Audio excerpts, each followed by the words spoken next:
हंसत जिंदगी में काहे अगिया लगाला हो, झूठो के राम जी दिल तू बना। लाइकी चीर के छाती देख लो करा, दिल में पानी हम हो, जन्म जन्म साथ रहे के खैले बानी जा कसम हो। लाइकी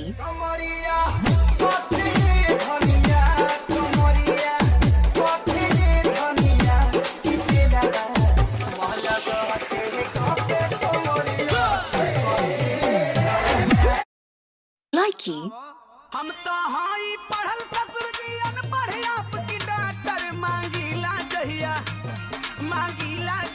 वाटर देवे ले टमाटर।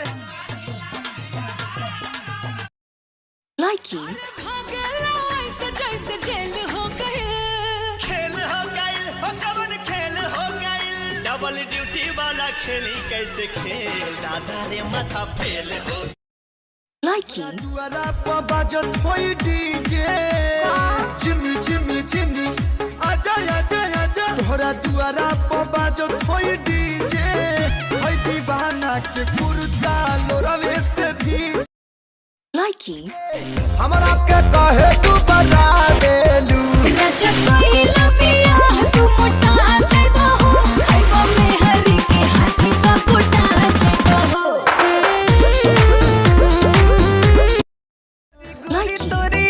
ई कौन है ब्यास? ई त हमार वाला सुना था।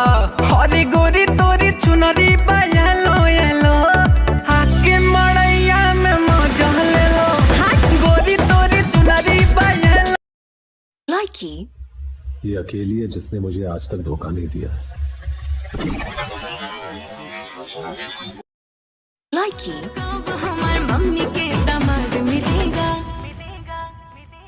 जवन चाहा करू हमारा से जान, बियाह के बाद मिले।